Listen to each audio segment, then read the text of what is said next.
Can anyone confirm that whether I am audible? Yes, sir, you are Yes, Yes, sir. sir, you are audible. Thank you.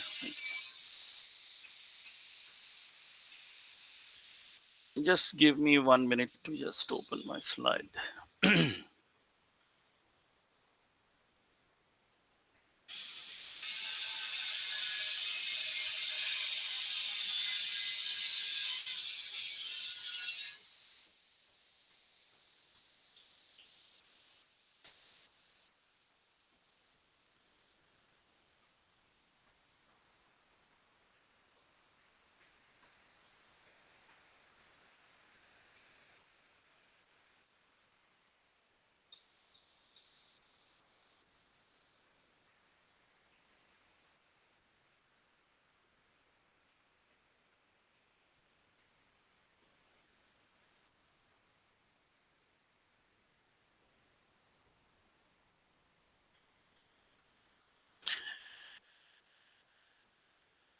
So, is the screen visible to you? Yes, sir. Okay. So, as the other has put it in perspective, that since we are having a very diversified audience or participation for this particular workshop, so I would like to, I will try and keep it as much as elementary as possible, and will touch on the fundamentals. So if I get time, then I will enter into certain advanced analysis, but I will try and touch all the fundamentals. As you know that the topic that has been given to me in two parts actually is with regard to qualitative data analysis, and in fact this particular aspect of qualitative research in itself is a very huge topic, and to cover very comprehensively in a couple of sessions would be very difficult.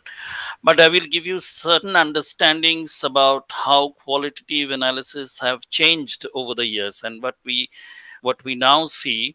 And if you compare qualitative data analysis back in, say, 1990s, or as a matter of fact, at the beginning of the 21st century, in the early part of the new millennium, you will find that a considerable amount of progress and development have been made. Now, if somebody thinks, or somebody assumes that this development or progress is only related to the availability of new softwares and applications and online tools, it's not that, because technology is only a driver, a tool in the hand of a researcher. The entire perspective has changed, and entire, you can say, take on the qualitative data analysis has changed. It's the tool of that is, the technology has only catalyzed these changes. So as a researcher, particularly the researcher who is focusing on qualitative data analysis, now can take up qualitative data analysis with much more confidence, and he or she has a lot of logical backup to justify the outputs of the qualitative data analysis. So because this was a big question for a good amount of time, that whether the qualitative data analysis outputs or the results are can be treated at par with the output with the quantitative data analysis. So the a rational mind always opposed this kind of very subjective kind of an output. So those things were taken care of, and the questions of validity and whether biasness creeps in, the generalizability, etc., those issues were taken care of to a large extent. So the entire approach towards qualitative data analysis has become quite robust. And add with this and throw into the picture the advent of the qualitative data analysis software and data crunching tools and the web crawlers and the web scrapers and all those kind of online application-based tools, even the transcribers, etc. So that has made researchers' task quite easy. So which was a very tiring, very you can say uh, gruesome kind of a manual kind of an approach has been taken care of, because we have the data summarizers, we have the content aggregators, we have the analyzers, and most effectively we have the visualizers. So the transfer of very subjective data into something which can be visualized and can be interpreted and as documented and archived in a better way.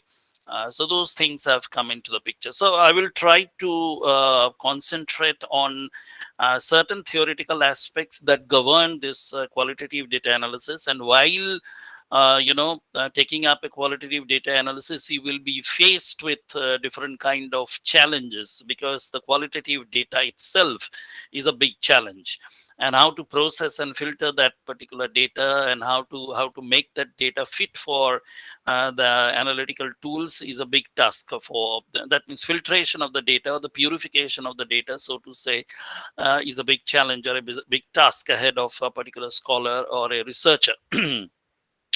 So those are the things. And then to connect it with the background activity of our research, because uh, you know um, the qualitative research process takes into consideration the epistemological and ontological dimensions. Several paradigms are there, and then over the years we have so many theories and so many postulates that govern this entire qualitative data analysis. We have the postmodernistic views, we have the phenomenological view, we have hermeneutics for interpretivism, we have the constructivist in work, we have symbolic interactionism, we have ethnometrology, dramaturgy, we have even visual ethnography or digital ethnography these days.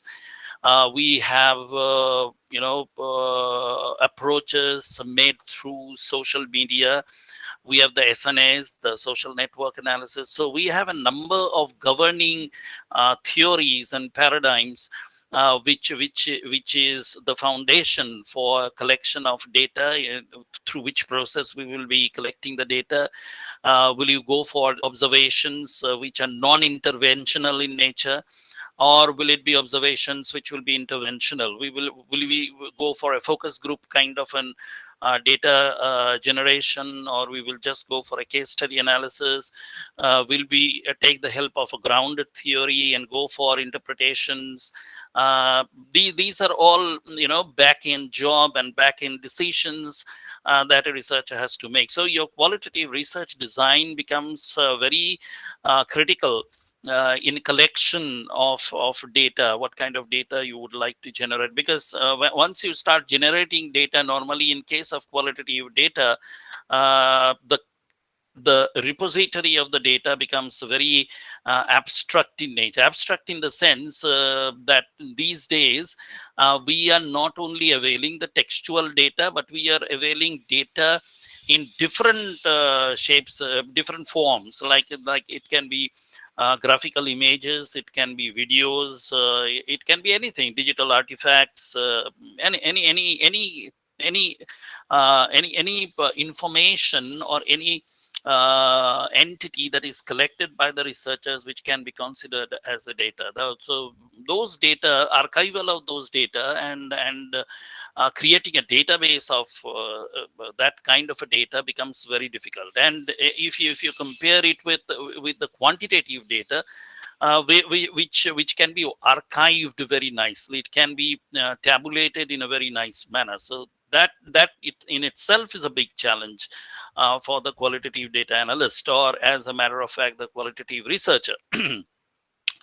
So let us just take you through this presentation. The presentation is not that important. Understanding the various concepts and the bottlenecks and the challenges that are faced by a qualitative researcher, while analyzing the data, once the researcher is in the stage of analysis, then we are supposed to assume that all the back end job or all the initial jobs are well done. So the research problem has been formalized, the research questions are in place, and all those things are connected to the review of literature, generating the variables which are in the context, then fixing up the methodology, how to collect the data, what will be the governing theory. In certain cases, since qualitative research is basically, we see in most of the cases it's inductive in nature, so there may not be any background or foundational theory in place, or rather the researcher's objective is to build up a theory. But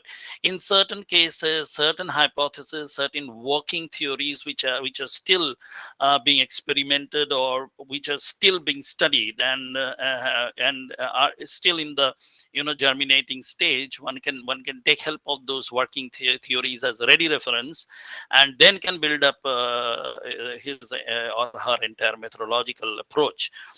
So straight away we are entering into the data analysis. And if anyone to define what's qualitative data analysis is, the qualitative data analysis is the classification and interpretation of the words are very important here. Classification, so we get a very specific terminology over here, classification, and interpretation of linguistic, that means it comes in the form of certain kind of text. Text can be written, or it can be verbal, it can be an acoustic input, or visual. That means we are talking about images. It can be motion image, it can be graphical still images, material to make statements about implicit and explicit dimensions and structures of meaning making in the material and what is represented in it. So ultimately we are trying to develop a kind of a pattern. We try to build up a kind of a pattern, or try to identify themes across the data set. So meaning making can refer to a subjective or social meanings. So qualitative data analysis, it combines approaches of a rough analysis of the material, like the overviews, and we come to the condensation, the summarization, aggregation, with approaches of a detailed analysis. That means the elaboration of categories. Then we talk about the hermeneutic interpretations. So we talk about hermeneutic loops, or identified structures. So the final aim is often to arrive at generalizable statements. So by comparing the various materials or various texts or several cases. So all the data sets that one collects, various kind of data set, it can be in the form of a text, it can be in the form of narratives, interview transcripts, video documentaries, still images, all different kind of documents and information and data set are supposed to be collated collated to an interpretable and generalizable statement. So that's the main objective of the qualitative data analysis. Now, overall, if you see, if you study the history of qualitative data analysis, we have seen two approaches. One approach is similar to the approach that most of the researchers take, or most of the researchers adopt when they perform a quantitative data analysis. That is the approach of reducing or crunching the data. Because normally when we go for quantitative data analysis, we look forward for a very large data sets. Okay, in academic research work, we believe in samples, isn't it? We believe in say probabilistic sampling techniques or non-probabilistic sampling. So if I focus on probabilistic kind of a sampling technique, that means I'm using much more scientific step forward in collecting samples. So we talk about sample adequacy, we talk about representativeness of the sample, whether the sample exactly represents the population, so that when the results or the outputs we will obtain out of the quantitative data analysis, can they be generalized over large population. So in case of quantitative data analysis, so the reductionist kind of an approach is very popular, which is seldom there in qualitative data analysis. But still, qualitative data analysis, when it become very structured form of an activity, it also went for this reductionist kind of an approach. So expansion kind of an approach, or elaboration, it was always there in qualitative research, because we follow an inductive logic in qualitative data analysis rather than a deductive logic which we follow in quantitative data analysis. So in qualitative data analysis, the major two kind of approaches which can be divided, one into a reductionist approach, the second one is a expansion based approach. Now, what is a reductionist approach, and what is the best example of a reductionist approach? See, when you are conducting a qualitative data analysis at a very elementary level, say a researcher has conducted, say, 5 case studies on a specific population to observe or to assess a specific social phenomena, or to explore a social phenomena, or to analyze the impact of a social phenomena on another social phenomena, or a social practice, or a social belief. Okay, so you take up any particular dummy research project, or an idea, so to say, and you will find, for example, the example that I was giving, that, say, for example, a scholar has conducted 5 case studies. Okay, now immediately after conducting the 5 case studies, or when he or she was writing down, or documenting those 5 case studies, simultaneously he or she will start applying certain data crunching technique, which we normally use a technical term which is called coding. So he or she will start coding. Okay, so that across the case studies, 5 data sets, so to say, he or she will be able to identify similar passages or patch of text which will be almost having similar kind of meaning, so that once you apply a particular tag to those similar kind of textual content across the 5 data sets, that means the 5 case studies, you will have some kind of a thread running through all those case studies, and combining it into one pattern, or one category, or one theme. So codification is basically a reductionist approach.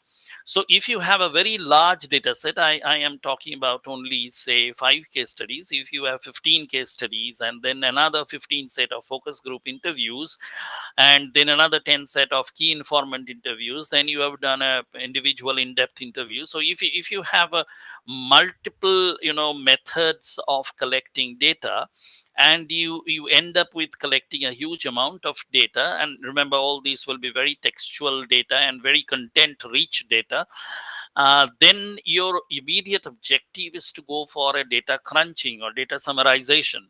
But this summarization will follow a particular technique, application of codes, identifying similarity between each and every data being collected. So you try to identify what are the similarities between the collected data sets. So basically, it's a reductionist kind of an approach. So what I was saying, that if you have a pretty big set of data, and you will have a number of codes, say, for example, if a particular researcher is having, say, 30 to 40 data sets, and he or she comes out with, say, 100 to 150 codes at a particular given point of time, it will be very difficult to deal with all these codes. It is almost similar to that of a quantitative research. When a researcher is dealing with, say, 80 to 90 different variables, the researcher would like to compress it, would like to condense it, would like to reduce the number of variables to a manageable proportion. So we have a lot of data summarization or data reduction or factor reduction technique, which we call factor analysis and all that, which we apply in case of quantitative data analysis to make the data manageable, interpretable.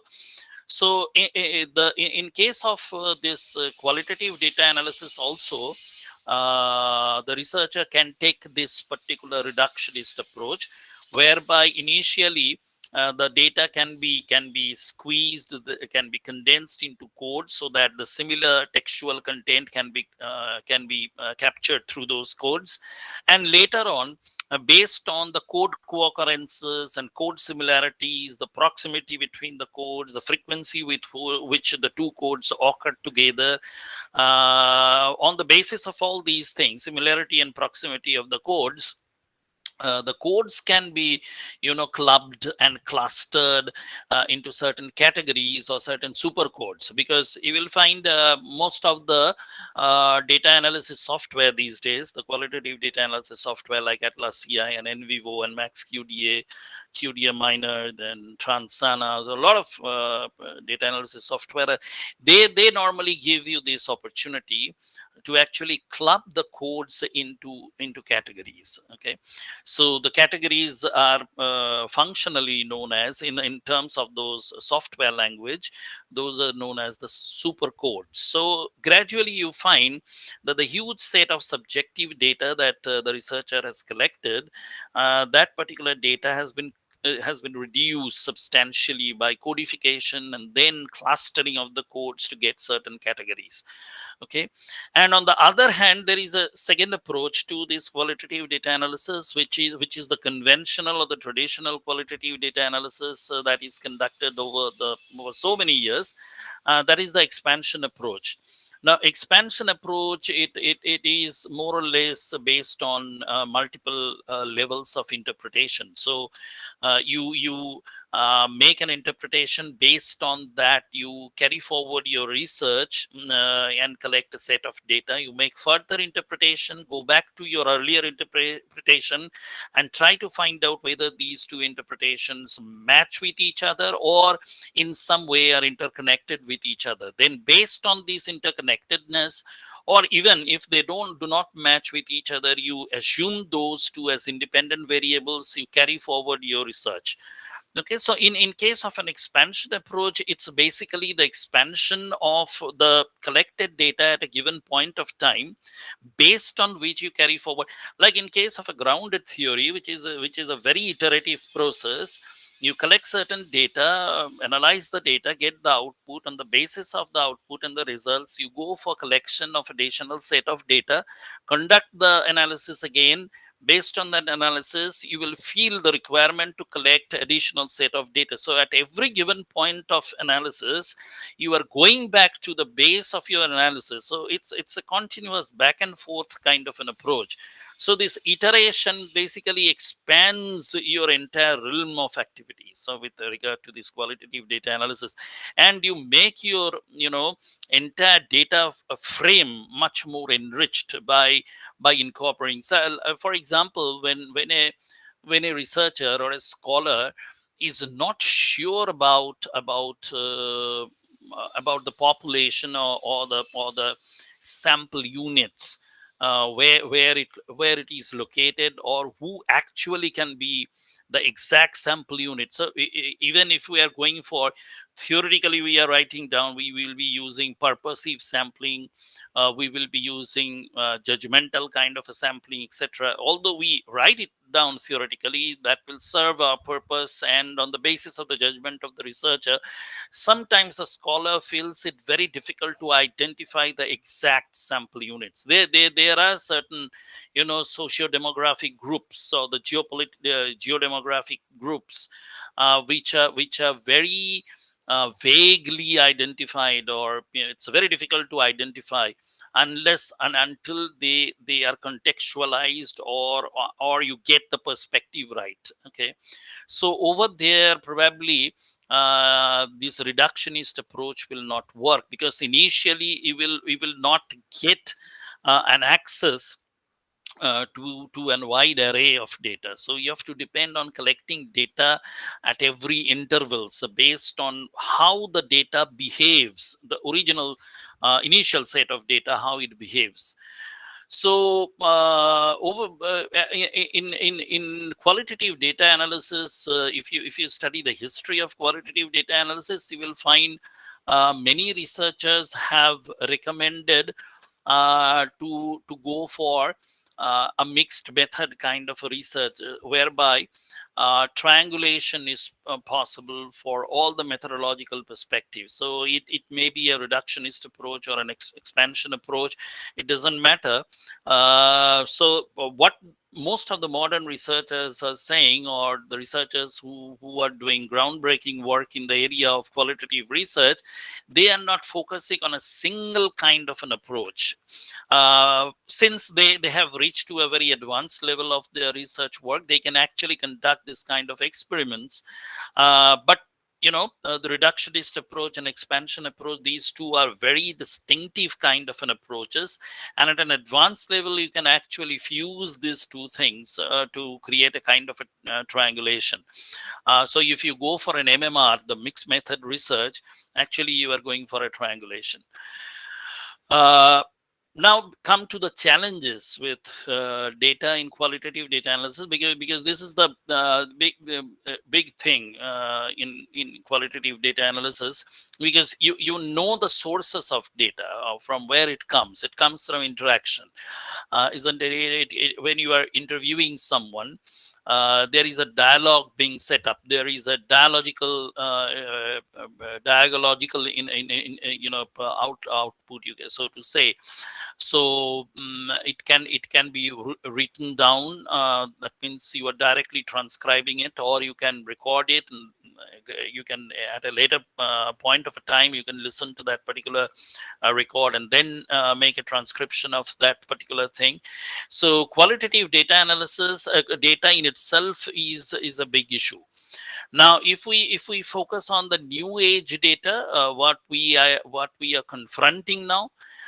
So just I want to give you an example. This concept of sampling, okay, which is one of the most critical issues in research. Okay, forget about this bifurcation between quantitative and qualitative research. The concept of sampling is one of the most critical to the overall methodological outlay of any research work. But this concept of sampling will gradually become, or is gradually become, very obsolete in the context of the new age data. For example, say this I'm just citing as an example from the quantitative data analysis perspective, because sampling in quantitative data analysis is much more important and critical compared to that of qualitative data analysis, because sampling in qualitative research is having a different concept altogether. So in quantitative research, sampling always, whenever we talk about sampling, whenever we go for PhD coursework classes, every scholar is having in his or her mind, what is that figure, what is that number, specific number, how many. Okay, so they want to know how many need I survey, how many need I interview. So they want to find out a specific number. And once your population is finite, and you know the standard deviations and all that, you fix it in a formula, and you get that, you apply the z value, and you get a output value, the small n, which we call the sample size. That's very easy for a finite population. If you have the database with you, say for example the bank customer, if you have any population which is archived, that means it is having a finite number. So you can actually calculate the sample size, which depending on the population size will be determined. But it will definitely culminate into a figure, into a numerical figure. So every scholar is interested about how many need I survey, how many need I interview, with how many need I have to interact. So that's the basic question. Now, if you see what I was referring to, the new age data, say for example I want to study a very broad kind of a consumer behaviorism, okay, which is a kind of a very subjective analysis, because the behavioral pattern analysis is not very objective, because it a lot of cognitive and psychosomatic involvement are there. So I want to say, as a researcher, I am conducting a particular research, and I want to assess the consumer behavior with regard to certain kind of purchase. Say, for example, investments in systematic investment plan, or investments in, say, mutual fund. Okay, so if I want to study the consumer behavioral pattern, and how they are interlinked with the decisions that they make, and the choice of portfolios, and how do they make such decisions in choosing those portfolios, where they want to invest their fund, what is the motive behind it, etc., etc.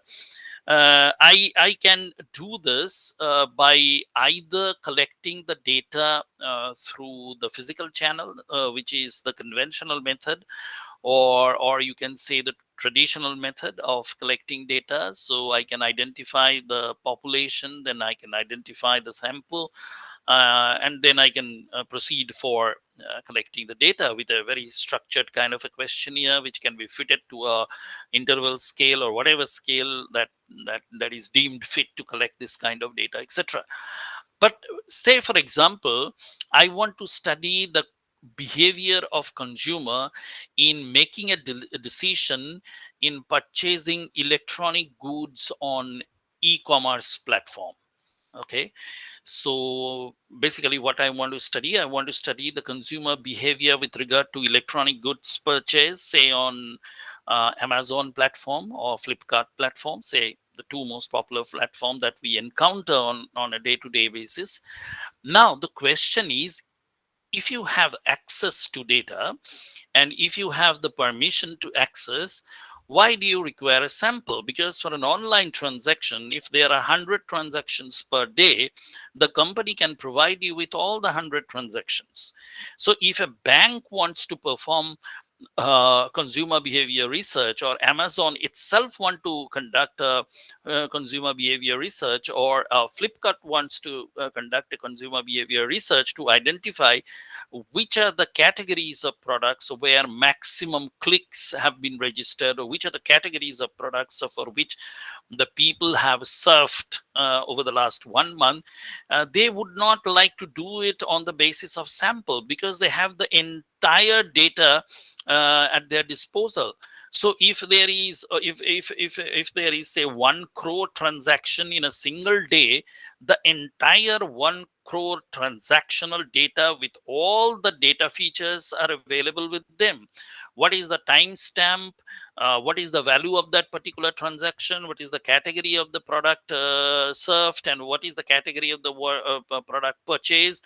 What is the volume of purchase? Then even they can track back, because when you are actually surfing any e-commerce website, there are certain data capturing technique with regard to certain geodemographical data, so they can easily find out that which are the brands that you have surfed, which are the brands that you have scanned before making a final decision. And once you have purchased brand X, so when was the last time you made such a purchase? So what is the frequency of purchase?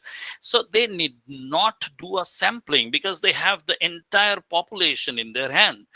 So the data that we are talking about, the virtual data or the electronic transaction based data that are emerging every second, because we have become a very you can say intricate part of the digital world, which has natural connectivity. We are engaging ourselves in the social media tagged with the e-commerce platform tagged with the recreational platform.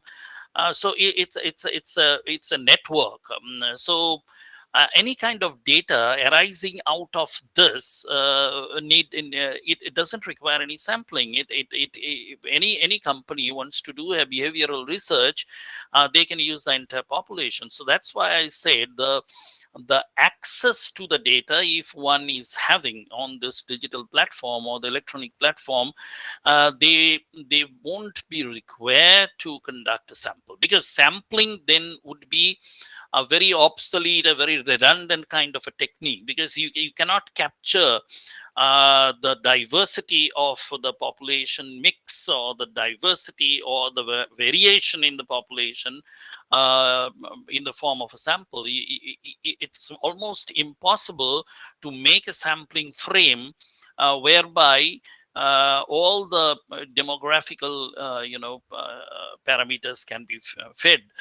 So that's very difficult, and these are the new emerging areas. So in case of, when we talk about this new age data, we talk about the visualization of the textualized field, because what we used to have in quantitative data analysis, so when all those qualitative data analysis, all those qualitative researchers, they used to collect a lot of subjective data, particularly text data, and then they applied their own manual, intuitions and ideas, etc., to tag those data with codes, and later on try to find out what are the similarities arising out of that entire data set. So data set in itself was very limited in nature, and so the number of codes that are arising out of those data set were also very limited, and visualization was not possible because scholars did not have access to those kind of tools where the textual data can be converted into an animated visualization. So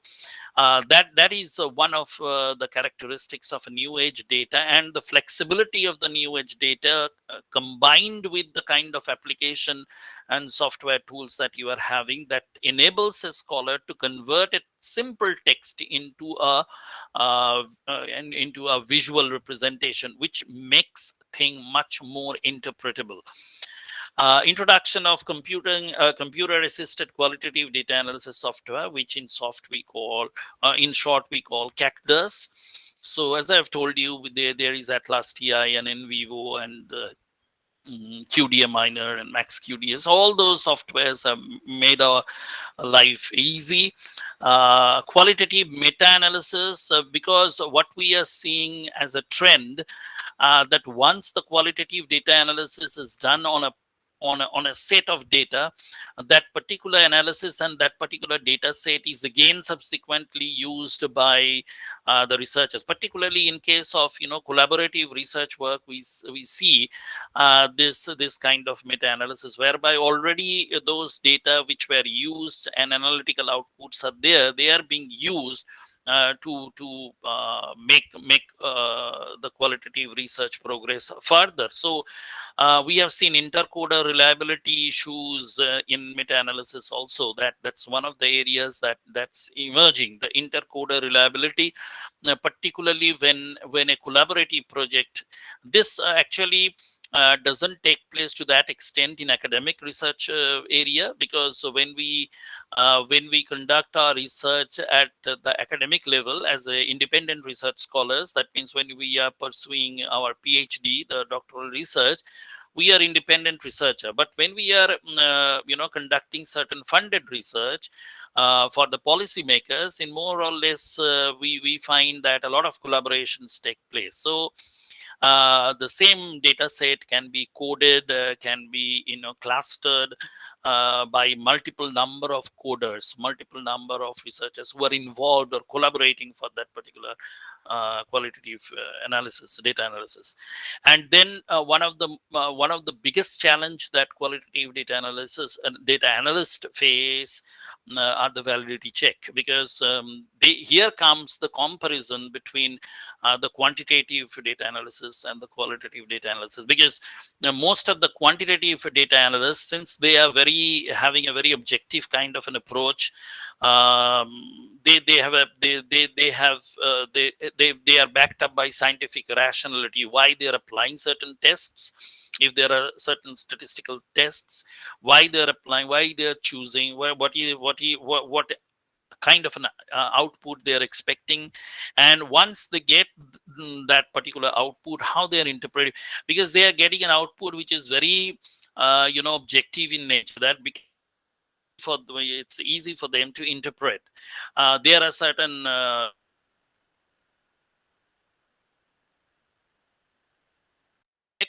and then you can interpret, okay, this is significant.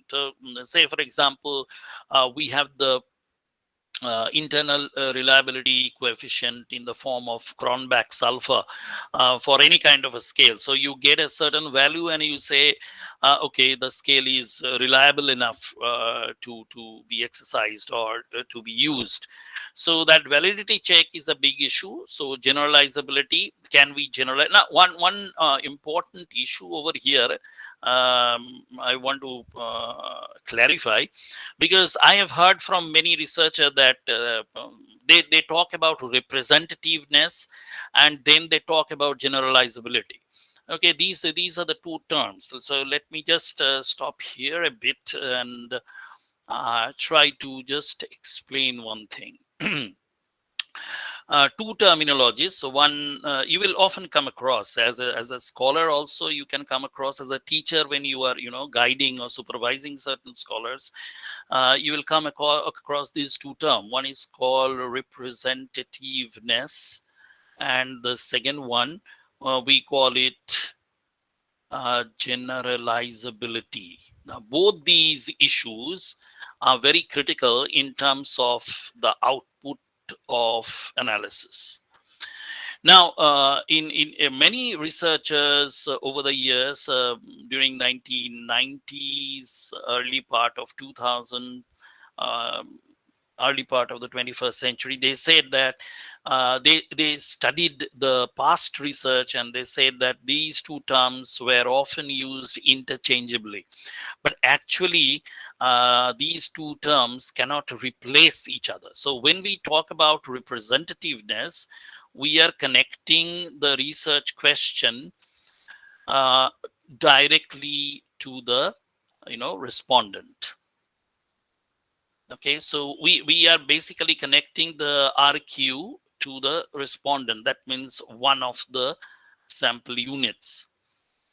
And if I multiply this entire setup, that means the research questions that you are having, say you are having RQ1 to, say for example, you are having, say, RQ1 to RQn, and say n is equal to 5. So you have 5 research questions and you have a sample size of, say, 100. So when you take it in a broader perspective, the representativeness will be determined how well your research question is connected with the respondent or the sample units in the sample frame that you are having.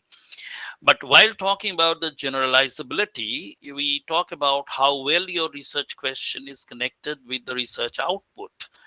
Okay, so whether the output that you have received after analyzing the data are actually addressing the research question, if they are addressing, whether they can be generalized over the entire population, because you have studied that entire thing over a particular sample drawn from a particular population. So whatever output is whatever output is generated from the analysis conducted upon the sample, whether that output can be applicable to the entire population. Now, very close to generalizability, there is a term which is very popularly used in qualitative data analysis, which is called the transferability. Actually, generalizability and transferability can be interchangeably used. Now, generalizability is in small perspective and it is very specific to a population. So if you talk about a very specific population, say very locus specific or very culture specific population, say an ethnic group or a group which is located at a very specific geographical location, if you talk about very specific population and then you try to identify whether the output that you have got that can be generalized over that particular population or not, that is one thing. And transferability is basically is when you get an output after studying a particular sample drawn from a particular population, transferability will measure whether that particular output is transferable in different contexts. So if I change the context, if I change the locus or the ethnic group, whether the output holds good. So if I am conducting a research on a very specific indigenous group, can another indigenous group be predicted for, or can another indigenous group be accounted for those kind of outputs that were found from the study of the other indigenous groups? So transferability is basically transferring that particular output, the seamless transfer of the research output, qualitative research output, over multiple number of different contexts. So these are the two things which are in challenge. For the validity check, one more important thing I would like to say, since I don't have much time here, so but I can just tell you, for external validity, there is a process in qualitative data analysis these days which is called the process theory. Okay, so process theory basically it checks the causality issues and validates the causality.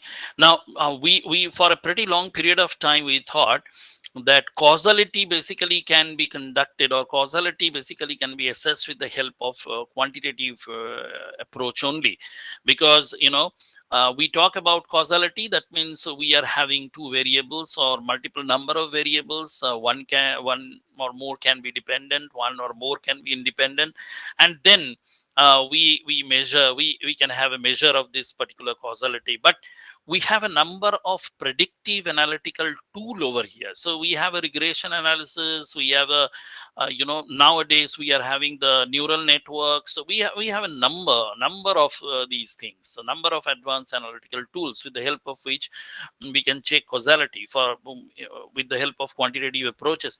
But nowadays actually these causality issues can be checked for the qualitative data also. So a particular behavior, whether it is uh, evoked by a particular motive, this particular qualitative causality can be checked, and it can be validated also. So there, this process theory, this is probably by Maxwell in 2011. It was elaborated later also in 2014, but there are a lot of paradigms for this process theory. There are counterfactual, configurational. There are four paradigms actually to this process theory, which actually elaborates how this causality works and how this causality can be validated in case of a qualitative data analysis. So these are some of the challenges with the new age data that a qualitative data analyst faces. Data which are emerging from electronic transaction, data which requires visualization, textual data which requires visualization. Uh, then the researcher is having access to a number of qualitative data analysis software. Then researchers who are fond of conducting a certain kind of meta-analysis based on the results that were already there. And then we come to the validity check, the issue of generalizability and transferability, representativeness of the sample, etc. The next challenges are for the qualitative data researcher are the data that one of the issues, I should not say it's a challenge, but later on we will find that the analysis of the qualitative data, it's a simultaneous you can say process along with the data collection, because a lot of scholars they used to ask a question from when they should start analyzing qualitative data. As I have told you, the basic problem with qualitative data is we do not have very good archival techniques of qualitative data. If you compare it with the quantitative data, we have very good archival technique. Archival technique means we can maintain nice databases, okay, and it can be it can be export import across different formats. But unfortunately for this qualitative data, the formats are so very different. If you have a dot doc file, you can have a dot pdf file, you can have a dot jpeg file, you can have a dot avi file, you can have a dot mp4 file. So it's very difficult to archive it. Okay, so they're the question which are asked by some of the scholars, exactly from what point of time they should start analyzing. In case of a quantitative data, since the archival process is fine, and the entire methodological approach is you can say is so closely bounded. That means when you are generating a response through a structured questionnaire by using a say 5-point interval scale or a 7-point interval scale, those are so bound answer that it will not vary, and the meaning is embedded within that particular answer itself, within the choice of a particular scale item itself or scale figure, should I say. So it will never change over a period of time. So in a scale of 1 to 5, say 1 is very poor and 5 is very good with regard to certain parameters. Say if a particular respondent has given 5 against a particular statement, that means it is interpreted as very good. So if you are starting your interpretation say 2 weeks later after the collection of the data, the interpretation won't be changed, and you won't forget how to interpret this particular data that the respondent has given 5 for this particular data. So that is one of the advantages. But in case of qualitative data, when you are engaged in a kind of a dialogue, when you are engaged in a kind of conversation, it's very difficult to remember everything. Even when you are recording it, even when you are video recording it, even when you are recording it with the help of any audio device, and you go back and start listening to those device recorded tapes, and if you start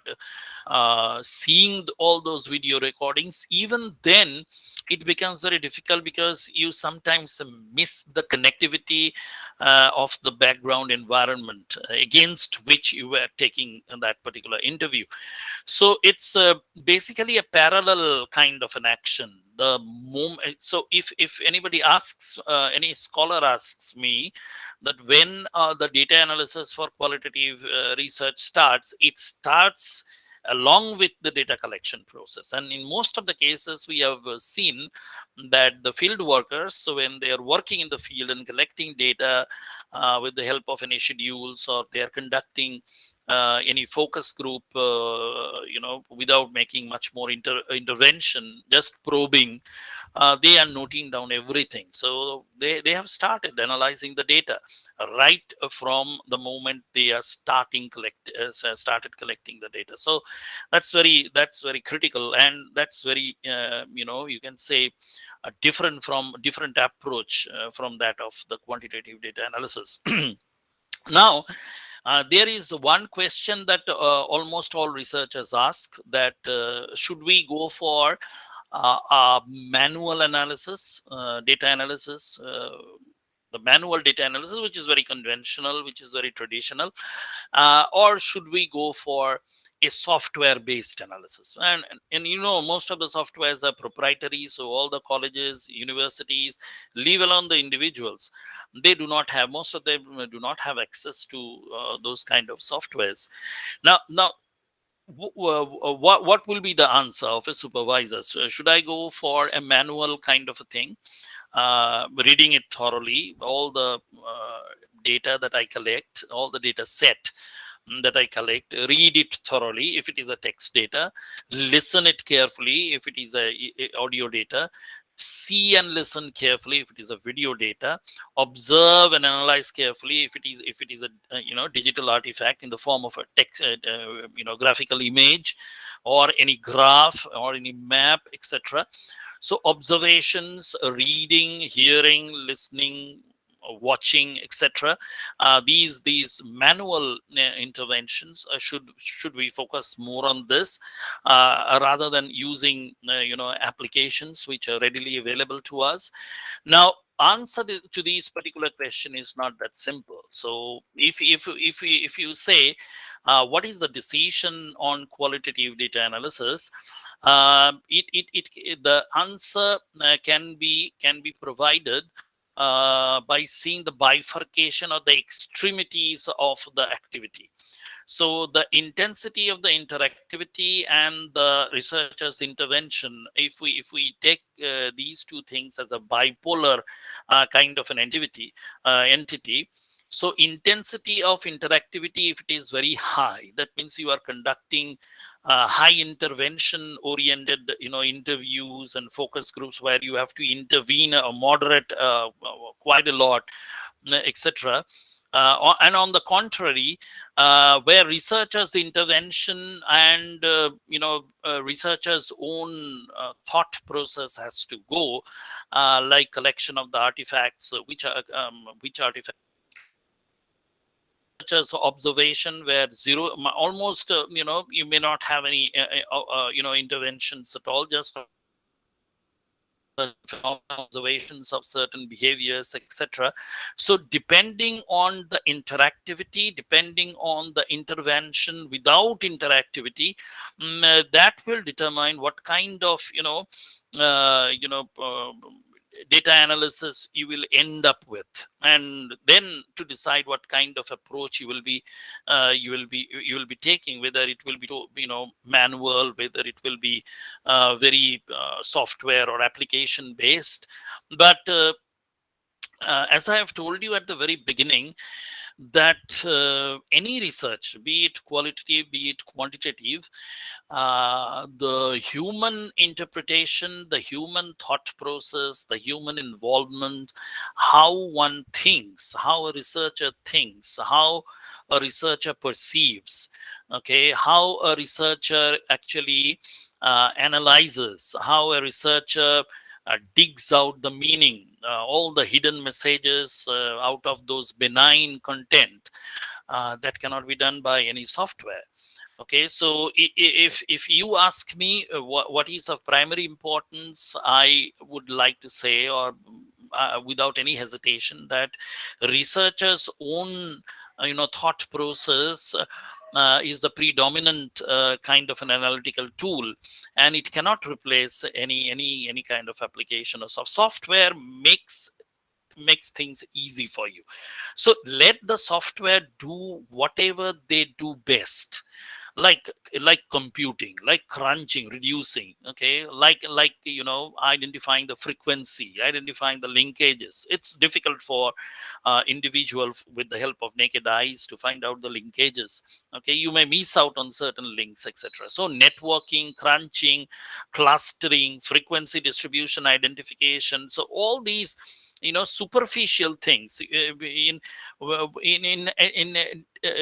I use a technical term, in qualitative data analysis, there are two layers of analysis. One, the manifested layer of analysis, that means the layer which is very superficial.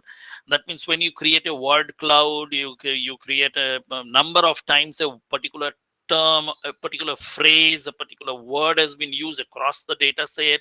Try to find out the frequency, try to find out at how frequently it has occurred over certain state, and you try to find out the word which is associated with this particular word more frequently. All these surface level data analysis can be done by this software or the application. But somebody is saying something. Suppose you ask a question and someone comes up with an entire paragraph of answer. You ask a single line question, he or she comes out with a 500 word answer. And when you are going through that particular transcription, no software will be able to help you to dig out the meaning which is underlying. So when we talk about the latent meaning or the suppressed meaning or the hidden meaning, that is to be dug out from the response, from the data itself, there, many the softwares and applications won't help you. It has to be the involvement of the researcher, and how well researcher actually can think, can find out the messages from those benign content, and how well they can correlate with the research question or the research problem in their hand. That will be very critical. So whenever we talk about the research application tools in the form of softwares and other online application tools, they do fantastic job when it comes to the manifested layer of analysis or the superficial layer of analysis. But even someone can ask this question. So all those neural networks, all those very high level analytical tools, but when it comes to the cognitive mapping or the psychological analysis of certain certain data, the researcher's involvement is required. Okay, so we have already talked about these types of data. So we come to the next part of the challenges faced in qualitative data analysis. As we have understood by our discussion that it's a very complex phenomena, because there can be multiple realities and the insider perspective of a researcher. Particularly when the insider perspective, you can very well understand once you go through the process or the method involved with the ethnography. Okay, then the thick descriptions of description. So it will be a multi-layered descriptions, and when it becomes a multi-layered description, the description in itself becomes very thick. Now, thick descriptions are one of the unique features in qualitative data analysis, and it simply exists because there is a continuous iteration process. You take one step forward, and then you take a step backward to go the second step forward. So you go second step forward, you go back to your origin to make the third step forward. So every time you are coming back, you are adding up to the existing description. So the description becomes multi-layered, and it becomes very difficult for any kind of a software and application to crunch it. Okay, so again, the researcher's own intervention, the thoughtful intervention of the researcher becomes very important in decoding those thick descriptions or collating those thick descriptions. Iterations and simultaneous data collection and data analysis, we have already told. Choice of the coding system, whether it will be a deductive or it will be an inductive, following an inductive law. It has been seen most of the cases in our country, particularly when we have, unfortunately, it's very unfortunate, if you see the very good journals um, which actually publish qualitative research, that means papers based on qualitative data analysis. The most prolific publisher is Sage. Okay, because Sage is having an entire wing of qualitative research. Unfortunately, if you go through the qualitative research journal of Sage, you will find very rarely something is coming out from India. Okay, so our nation, research wise and qualitative research perspective, is not up to that standard. But if you see the impact of qualitative research from say US, from the European countries, even from China, from Taiwan, you will find a high number of qualitative research inputs are there. So over there, they have recently, what they have started doing, they have started with a qualitative research process with regard to a particular research problem. They have started or they have approached the initial research on qualitative ground, and Then after leading other researchers to a certain extent, they are handing over their findings to the quantitative researcher to make an empirical study on their findings, okay, till they consolidate the theory. Because when I'm approaching a particular research problem or a particular research issue very inductively, that means I don't have a theory at my disposal. I don't have a working hypothesis at my disposal. I don't have an unfinished or emerging theory at my disposal. I don't have a prevalent framework at my disposal. So I start from the very basic, I start from the data itself. So carrying forward the data on the platform of data analysis and then leaving it to the quantitative researcher to actually test the theory or test the working hypothesis or test the framework that the qualitative researcher is proposing. This kind of a system or this kind of a research work has become very popular these days.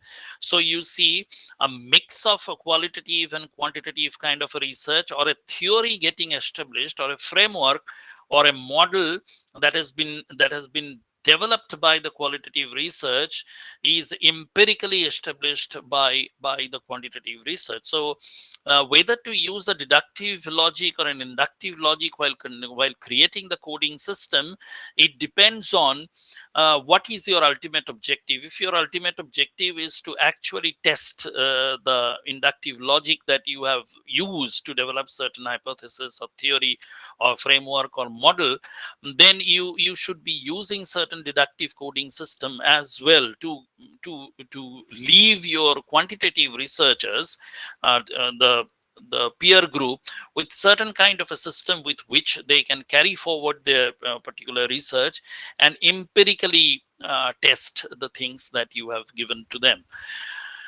So these are basically the challenges and the types of qualitative data analysis. This is very theoretical discussion. One is descriptive, second one is theoretical. In case of a descriptive qualitative data analysis, it makes very complicated things understandable by reducing them into components, okay. And then we have the theoretical approach, makes the complicated things understandable by showing how their parts fit together according to certain rules. Then we develop certain theory. The process is very simple. We go for description, then we classify, and then the interconnections. But the interesting thing about qualitative data analysis that makes it totally different from that of quantitative data analysis. In case of a quantitative data analysis, we see a linear progression of process. Okay, what is that linear progression? So we have research question in our hand, research problem in our hand. Then we have certain research question that best describes our research problem. Then we have certain review of literature to understand what has been done in context with this research problem and the variables we try to identify. Then we identify the gaps in the research. Then we try to identify certain working hypotheses, how well the variables can be correlated to each other. Then we work forward for methodology, etc., and data analysis, and then interpretations, conclusions, etc. So it's a very linear, systematic, routinized progression of processes. This thing is absent in case of a qualitative data analysis. As I have told you, qualitative data analysis cannot be that linear. It has that aspect of iteration. It always goes back to the basics, the fundamentals. So if you have a research problem, I just don't have that particular presentation with me right now, but I can recommend a model by Maxwell and Loomis, which was probably proposed in the year 2002, 2001, 2002 probably. And the Loomis Maxwell model, they have very beautifully articulated how this iteration process or the interactivity between the research elements are there in case of qualitative data analysis, which in case of Quantitative data analysis is an open chain. It's, as I've told you, it's almost a linear progression of events. But in case of a qualitative data analysis, it's a close bound iteration. Okay, so you have iteration between research problem, research question, and literature review. Then you have a close bound interaction between research problem, literature review, and the methodology. Then you have a very close bound interaction between literature review, methodology, and the data analysis.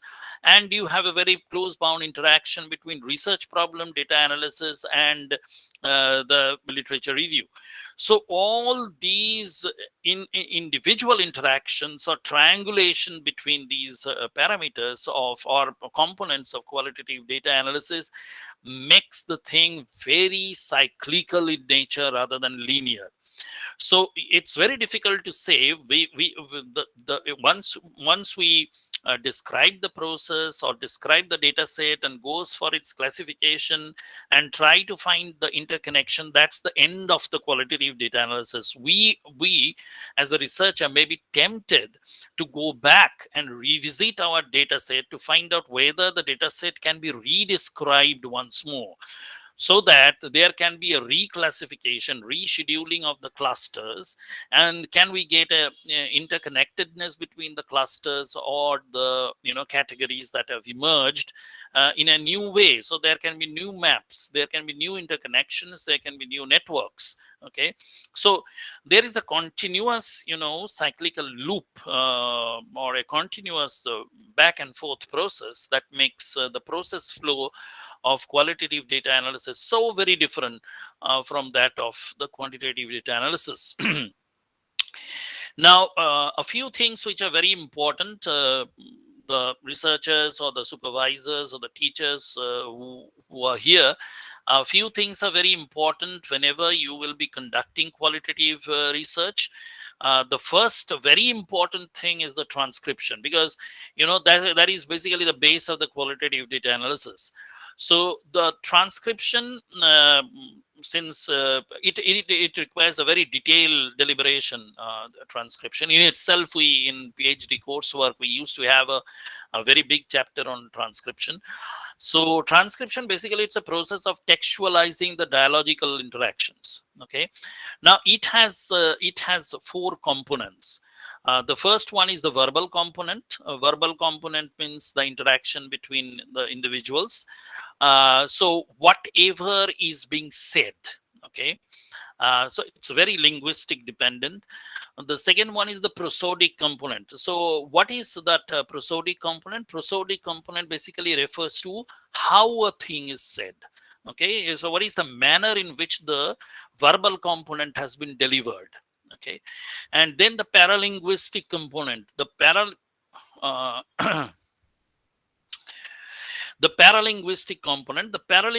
component basically explains the non-verbal vocals. Okay, non-verbal in the sense it doesn't have any literary meaning. Say, for example, someone is laughing, ha ha ha.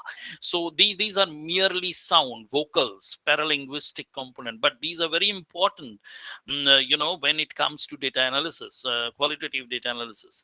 And then the extra linguistic component, the body gestures and postures, which are very extra linguistic, non-verbal, non-vocal. So when you are transcribing, as I was saying a bit earlier, say for example, a scholar goes to the field and interviews with a particular person. Say he may be a farmer. If he visits a particular a very specific socio-demographic group or an ethnic group, or say for example a tribal group, so demographically, occupation wise, he may represent a particular a kind of he may or she may pursue a particular kind of a livelihood. So the kind of verbal component he or she will be using will be very dialectical. Okay, then the prosodic component, that means the manner in which the dialogue will be delivered. So we talk about in the prosodic area, we talk about the pitch, okay, the tonal quality, the loudness, okay, and the duration. All those things are the prosodic component. Then the paralinguistic component, the you can say the non-verbal vocals. Non-verbal means those are not very meaningful, literary, but perception wise, those can carry a lot of meaning. Say for example, a particular person smiles when he or she is asked a particular question. Okay, a particular person breaks out in laughter when he or she is said when he or she is said a particular question, or any kind of an emotion that has a vocal expression. That those are the paralinguistic component. So interpretation of those parallel, if you leave a deep sigh, okay, that means something for which you are very sorry, or something which is very shocking for you, or something which is very frustrating. All those human emotions, all those state of mind can be expressed without any verbal component, by spelling out, or by evoking some kind of a vocal expression, which are very non-verbal in nature. Then the extra linguistic component, like shrugging of the shoulders, frowning of the eyebrows, or the eye contacts. Okay, so any aggressive kind of a body gesture, etc., those are very extra linguistic in nature. Okay, so one more thing about this transcription is about the transcriber. Okay, who will be basically transcribing it. Okay, and what kind of transcription assistance or transcription framework you will be using. We have a number of transcription framework. You can easily go back to the textbook and can find out. Like for example, we have the Jeffersonian notation system, which is one of the most popular way of transcribing interviews. Then we have the HIAT, which is basically a semi-interpretive working transcription, which is which has been used by the German researchers a lot, along with the researchers from United Kingdom. Particularly, the European researchers have used this HIAT. That's a form of transcription.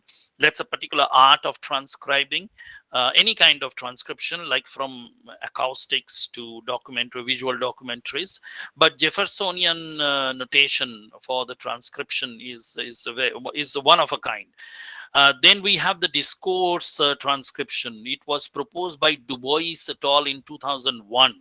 A discourse transcription, or the DTs, which uses a very standard kind of orthography.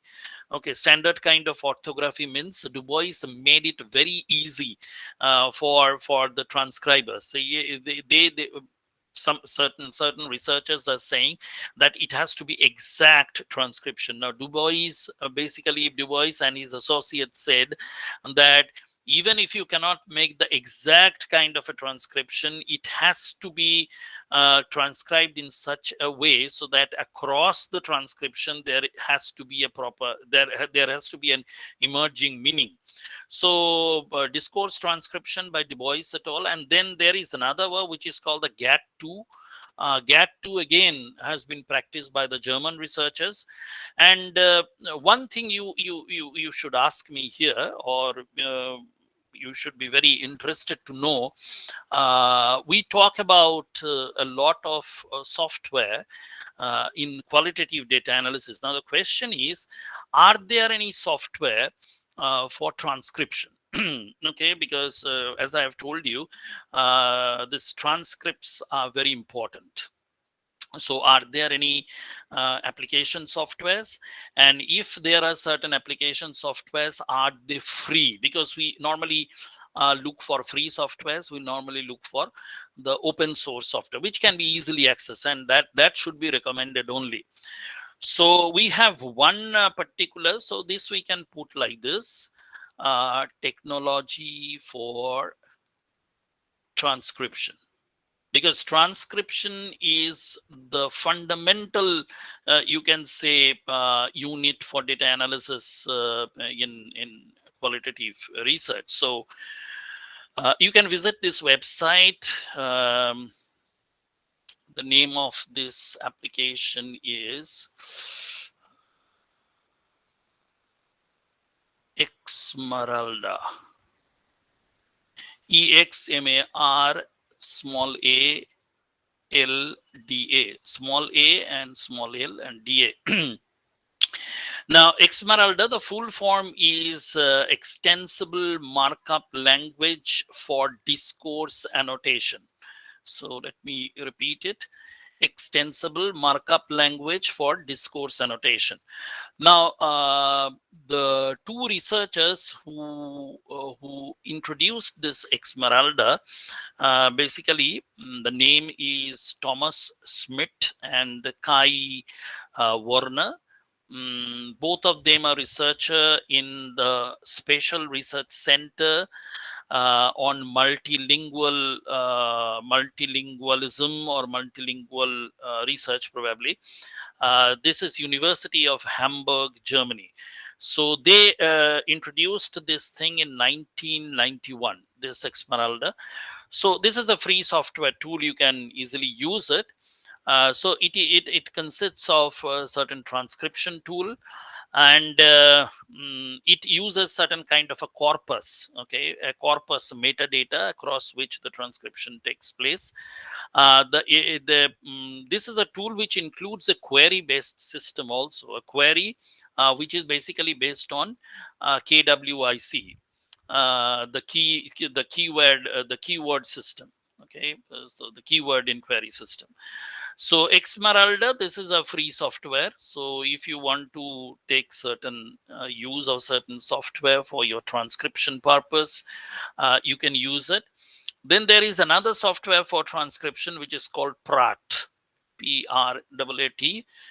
This is also an open source software. You can search in the Google, you can download whatever version you want to. If you are using Linux, there is a Linux version of it. If you are using Windows, you can have it also. Then there is another one which is called ELAN. ELAN. This is also open source. This also helps you in transcription. So these are some. Then there is a OBS Studio, which helps in recording and then transcribing it from the record. But Exmaralda is very good. Prat is also very user friendly. Elan is also very user friendly. Elan is basically developed by the Max Planck Institute. So it's, again, the Germans are doing extremely well when it comes to, finding out certain transcription software. So you can use these three softwares, those who are interested in qualitative data analysis and where, transcription play a major role. In case of a PRAT, one of the advantages in case of PRAT is it's a very good system which helps in analyzing, which helps in text annotation from documentaries. That means from videos. So if you see a video and if you want to transcribe that particular video, it helps you assigning text annotation. That's very useful. Prat does that. And what is more useful to you or to all of us is all these three: Exmaralda, then Prat, then Elan, and this OBS Studio. These are all open source and you can use it very freely. Okay, so that is all about transcription. Transcription is basically, as I have told you, one of the foundations for qualitative data. It actually starts with it. So the thorough you are with the transcription process, the transcribers have to be at their very best when they are actually documenting all the interviews, etc., and they should not actually miss out on certain things. Okay, so if in most of the cases, what we feel that if I record the entire interview on a dictaphone or on a tape recorder or on our mobile or a smartphone, only the audio part, probably you will be missing out on the paralinguistic and the extra linguistic component inputs, okay, which might be very vital. Okay, so a body gesture, kind of a vocal which is non-verbal, non-linguistic in nature, that can be a very important how a researcher is interpreting that. So suppose just I want to just give one example. As a researcher, when you are asking a question to an interviewer, as an interviewer, when you are asking a question to an interviewee, at times you will find that the moment you end the question, the answer starts. So it is so prompt, and it is so elaborative, and it is so eloquent, and it is so spontaneous. Okay, but there are certain questions.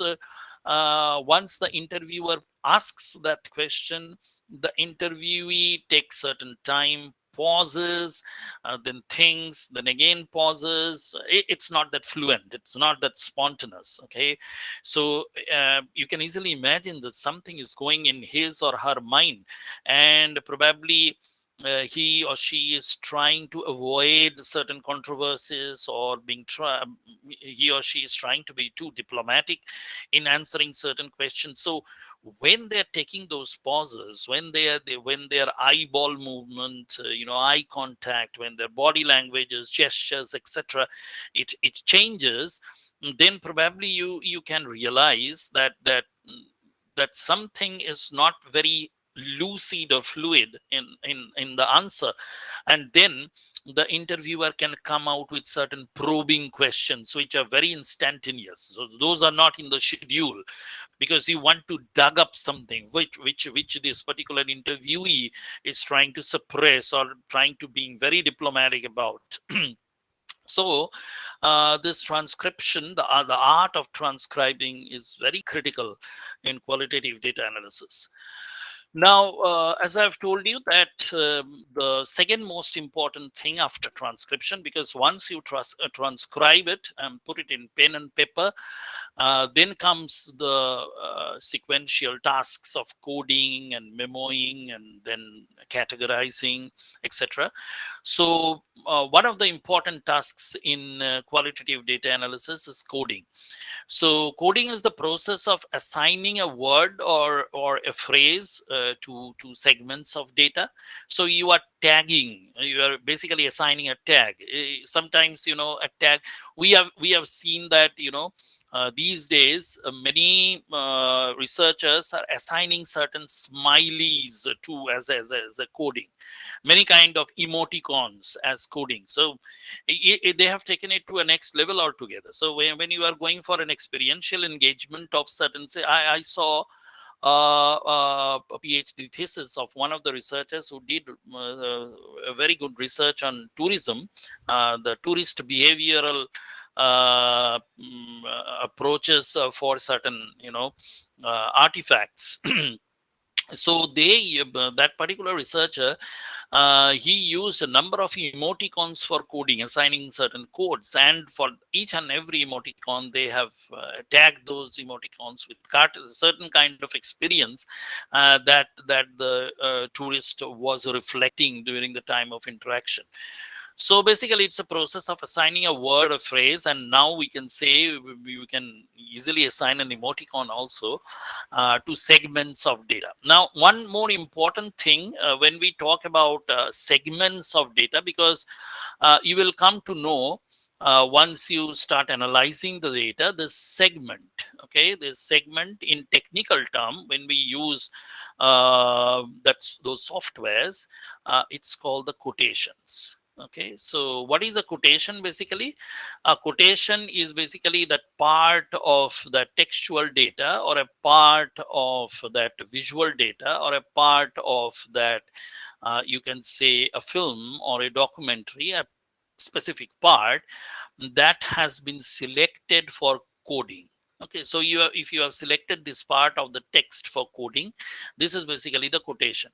If you have selected this part of the picture for coding, this basically is the quotation. If you have selected this part of the video, say from the 5th minute to the 14th minute, so this part is basically the quotation. Okay, so what we refer to as the segment in a specific data of qualitative data for codification, those are basically the quotations. Once you go through the qualitative data analysis sessions, like at last TI, which you are scheduled to have, you will find quotations are being used. Okay, these terminology will come up. The second thing about coding is coding digs out the broad themes from a pool of data to the surface. Very, very, very true.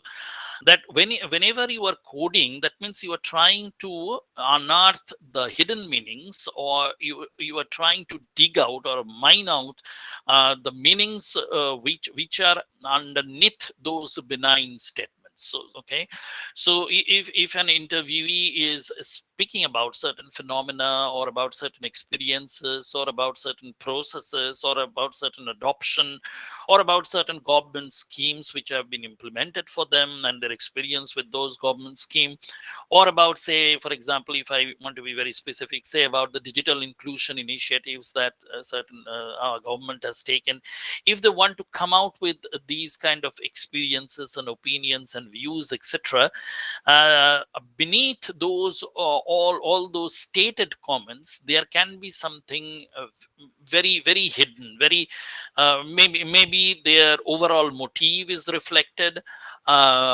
maybe their overall perception with regard to certain policymaker, it may be reflected, maybe their interpretation with regard to certain schemes, it may be reflected, maybe their belief, the values that run deep in their cultural system, that may be reflected. So as a researcher, you are supposed to dig out all those broad themes and classify them and categorize them by initially assigning them with the help of certain codes. Okay, and then codes can be aggregated on the basis of proximity and similarity to form the thematic pattern. So I told you to with what frequency the codes are co-occurring. Okay, certain codes may frequently co-occur, certain codes may co-occur with certain kinds of expression.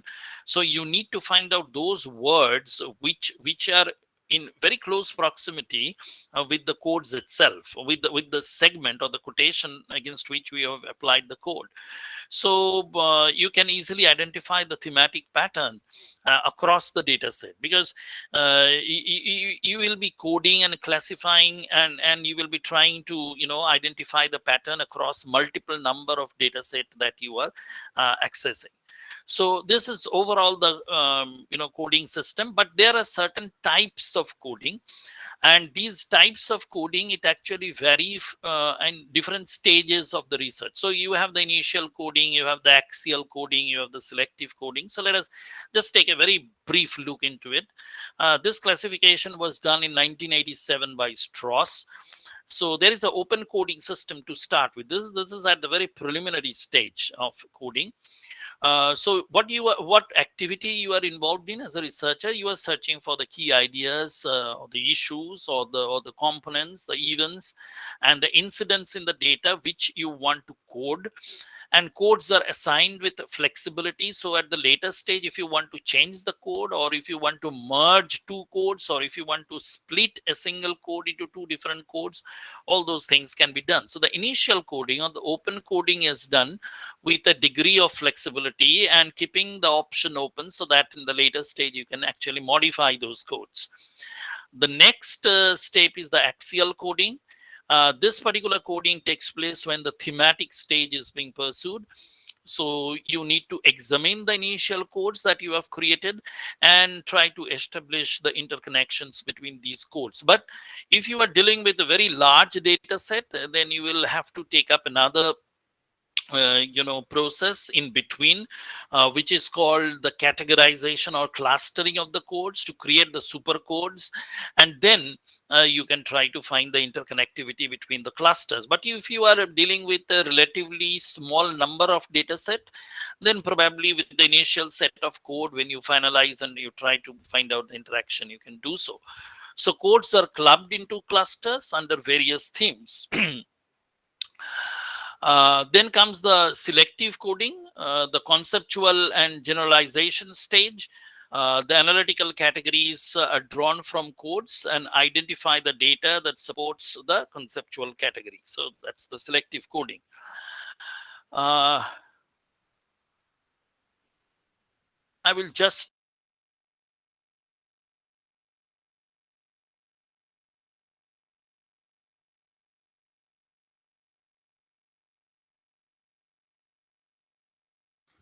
can you wait us? It will come once more. Okay, so when we talk about coding, let us just give you an example of a coding. Say, for example, your basic question as an interviewer to an interviewee is, say, what was your perception about COVID-19 when you heard it for the first time in the month of January, February 2020? Say this is the question that you have asked. Okay, so there can be I have taken this is a hypothetical example. So say, for example, there are 5 responses. The first response is like this: I was sure that it would not be a big issue for India. Say this is the response. So what will be the possible code? The possible code is geographical biasness. Now why the respondent is saying like this? He or she is saying like this because probably he or she has witnessed what was the experience of India with regard to the other animal induced virus or similar kind of viral epidemic that spread from 2000 onwards, like SARS and MERS and Ebola and Nipah, and they were very geographically isolated. So they thought that COVID-19 will be that kind of an incident. So based on that kind of a biasness, which is very geographical, probably that answer came out in response like that. So the next response is, we need to take preemptive measures as the virus was novel. Now, you see, this is also a very enlightened kind of an interviewee. Preemptive, so he or she was hinting towards precaution. So the possible code you can probably assign here is precaution. Then another response, we need to build up special centers to treat anyone infected. Now, this is very interesting. If someone is saying against that particular query that we need to set up special centers, so this particular respondent is pretty how to put it, pretty skeptical that whether the COVID-19 patients can be put up with other patients in the same facility centers, or whether we require certain kind of a special centers which we normally which we now know as quarantine center or special setup. So isolation is one of the possible codes. So in this way you can go on assigning code depending on the responses, but as a okay, the phone has come again, so just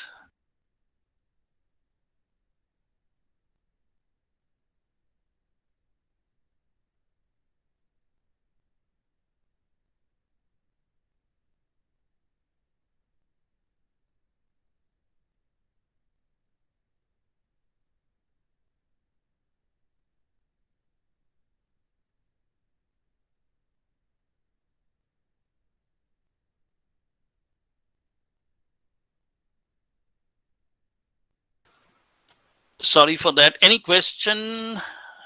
Someone has raised a hand, or should I take the question at the end?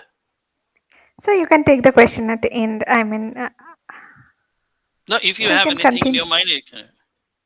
At the end of the session, I'll ask. Okay, okay.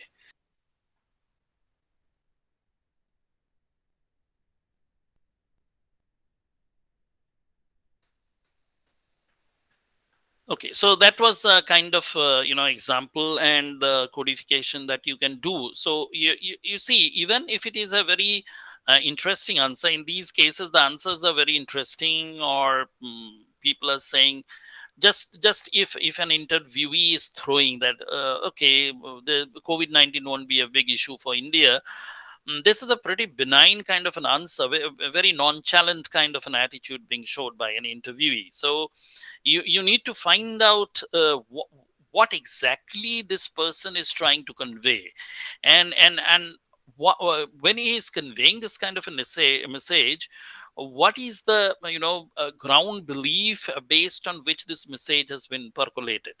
So that becomes very important, that extraction of that meaning from these responses. These are very important. And you see, no software, no application will be helping you out in identifying the meanings, or dug out this meaning. So you have to do this. This is an example of how codification can be done. And since you will be using software, because software has become almost part and parcel of researchers' life these days. So at a given point of time, probably you will confront a software, you will be using a software.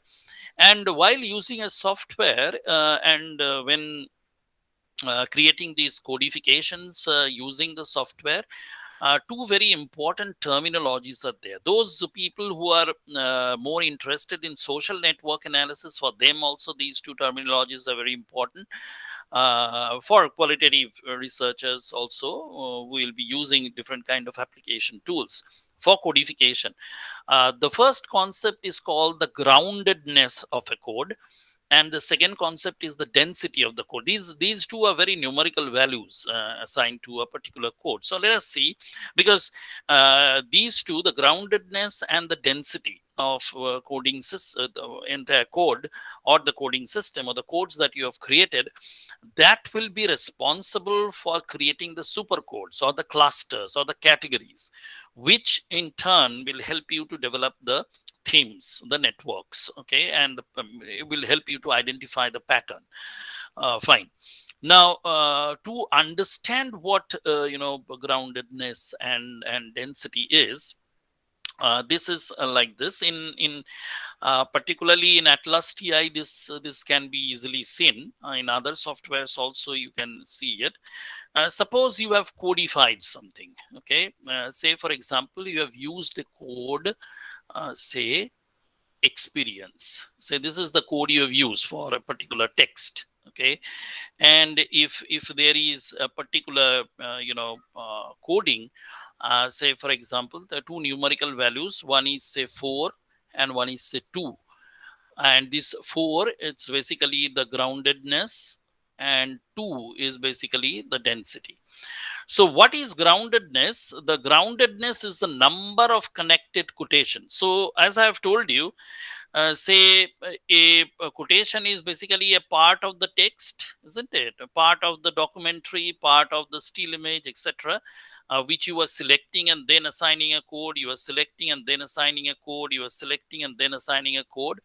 So all these are the quotations. So a specific code, say this particular experience is the code with how many quotations it is associated. So if I write 4 as the groundedness, that means this particular code is associated with 4 different quotations. 4 different quotations. That means there are 4 data set, or even in a single data set, it can happen that in a single data set that there are probably 4 data segments which you have coded with the same code experience, and as a result of which the groundedness figure is 4. So groundedness basically is the number of connected quotations to a particular given code, and density basically is how many codes are linked with each other. Say for this, when I say 2 is the density for experience, that means this experience as a code is interlinked with 2 more codes. So code number 2 and code number 3. This is code number 1, say for example. So code number 1 is interlinked with 2 more codes. So this particular figure becomes the density of the code. So when you are going for formatting of the codes, so when you are talking about the formatting of the codes, the groundedness and the density of the codes, these two things are very important. So groundedness basically refers to the number of connected quotations. So the number of data segments for which the quotation has been made. So if the groundedness is 5, so there are 5 different quotations or data segment for which this particular code has been assigned. And if we talk about the density, if the density is 3 or 4, that means this particular code is interlinked with 3 or 4 more codes depending on the density number. And as I have told you, what is the significance of groundedness and quotations? Because when you will be creating some kind of an objective output out of a qualitative data analysis, because we talk about, rationality, we talk about scientific grounding, we talk about logical reasoning and empiricity in qualitative data analysis. These groundedness and density scores, they will help you to create that code co-occurrence table, which is almost like a correlation table in a quantitative data analysis. And it even have a C coefficient, which is very analogous to the Pearson correlation or Spearman correlation that we used to have in a bivariate correlation or a multiple correlation.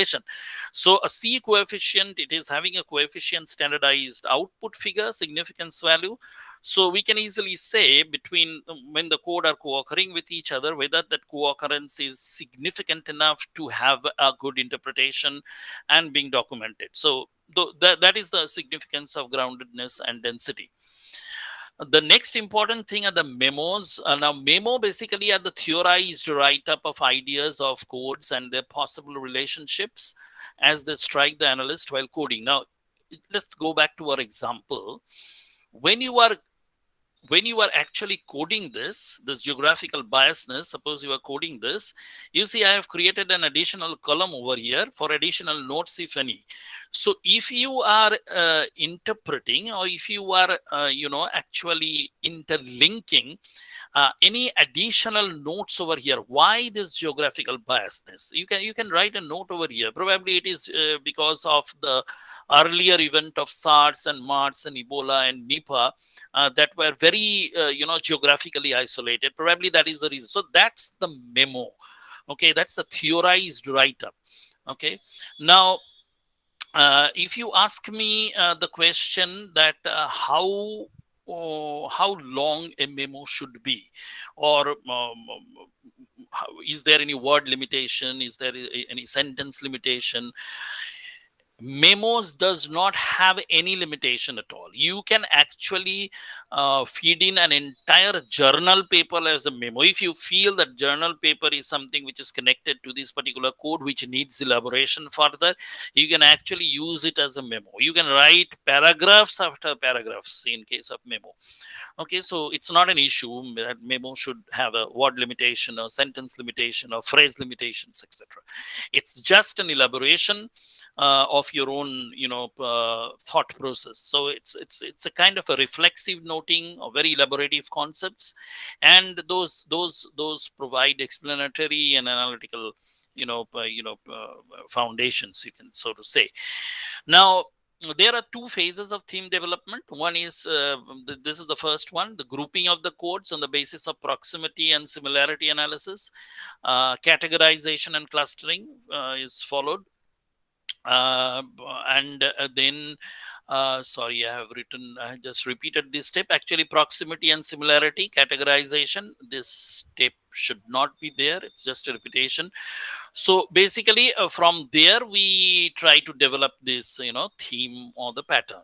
Okay, so this is on the basis of the code.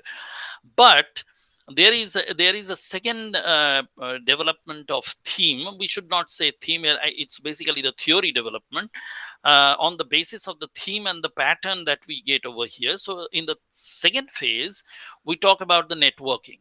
Okay, so networking or the mapping. So network of themes and patterns, and then it comes to the building of the theories on the basis of the theme patterns, network of the themes or patterns. So it's the coding, then clustering of the codes.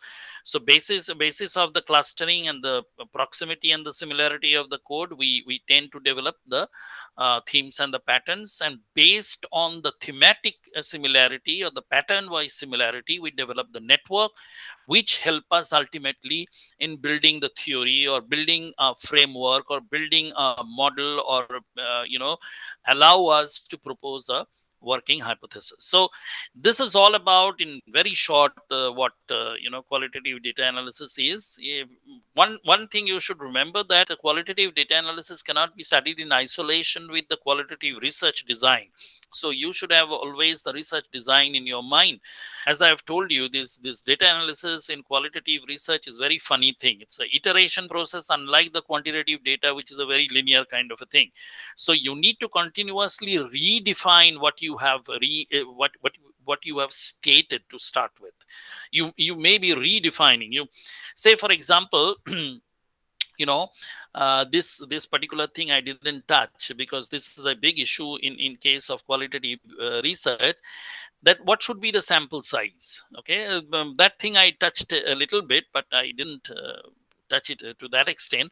What should be the sample size? Because quantitative research, people are talking about 100, 200, 300, 500, even 700. We have seen the sample size pretty large. In qualitative, how to determine what should be the sample size.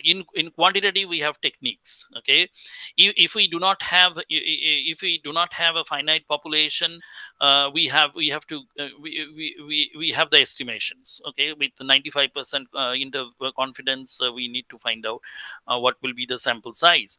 But if we have a finite population, then of course we can have a certain kind of very finite kind of a sample size.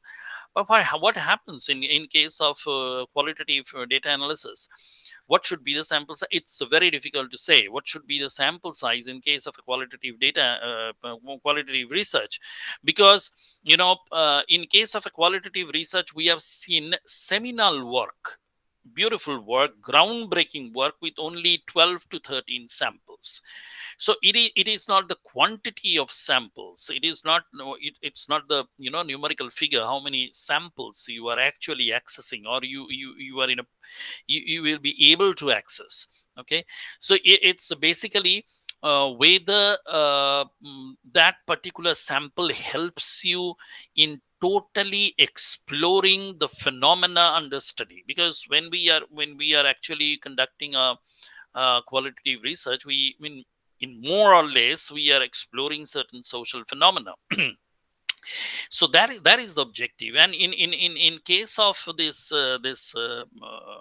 qualitative data analysis, often you will come across a concept called data saturation, or saturation in context of this sampling. Okay, so normally we say that okay, saturation, the normal concept is we interview a particular person or a group of people. Say after 5 or 6 interviews, we find that the same kind of answer, same kind of response is being generated, so no new input are coming through. Okay, and we think that we have reached to a point of data saturation. So with any additional question, no additional information or no additional knowledge is being gathered. Okay, so a delta change in the number of respondent is not associated with a delta change in the knowledge being accumulated. So we normally say that saturation is like that. But saturation is not seeing the same pattern over and over again. It's not seeing the same pattern, so same response over and over again. It is the conceptualization of comparison of the incidents which yield different properties of the pattern until no new property of that pattern is gained through additional number of response. Okay, so it is not the pattern itself. It's basically the property of the pattern that doesn't get changed with additional number of response. Okay, now coming to the issue of this sample. Say for example, a research scholar is saying that sir, after getting only 3 to 4 after getting response from say 7 to 8 respondent, every response that I'm getting from the 9th respondent onward is giving me the same kind of a response. I'm not getting anything new, any additional information, any additional uh, data, any kind of input I'm not getting. So should I take 7 as my sample size?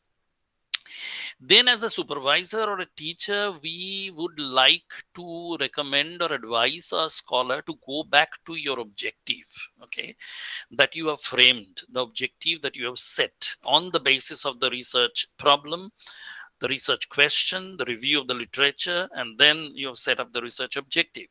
Go back to the research objective. Probably your research objective has been set with a very narrow focus. If your focus is too narrow, then probably you will reach the end of the data cycle. That means you will reach the saturation stage faster compared to have if you are having a focus which is quite broad or quite you can say quite accommodative in nature. So this is again debatable. What is a narrow focused objective, what is a broad focused objective? Because narrow focus, we have seen that narrow focused objectives are very niche oriented, very very specific, very niche. And once you entered into the niche area, the population itself is very squeezed out, so obviously the sample itself will be very thin. Okay, so you will reach the probability that you will reach the to reach the end of the data cycle will be much faster. That means the saturation will take much less time to be achieved compared to when you are working with the help of a non-niche kind of a objective. So you can always go back and try to redefine your objective, try to open up your objective a little bit, so that you can have more different kind of responses coming out of additional respondents. So this is all about qualitative data research. So actually I am interested to share with you the QDM minor. In the next session, I will try to go for a hands-on session with QDM minor.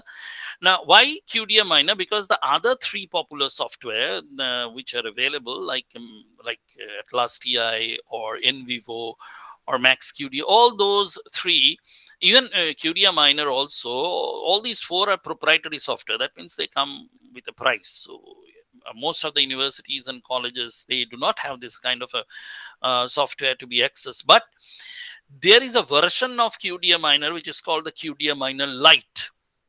Okay, with some limited applications, but that can be freely downloaded and used, and all the fundamentals, working analysis of qualitative data can be done with the help of QDM minor Lite. That's why I was attracted to this. So QDM minor, this is the interface. I will just show you. I'm just showing certain screenshots. You can add variables. You have the coding tools. These are the interfaces. Then you can go for text code retrieval. Then there are several analysis tools.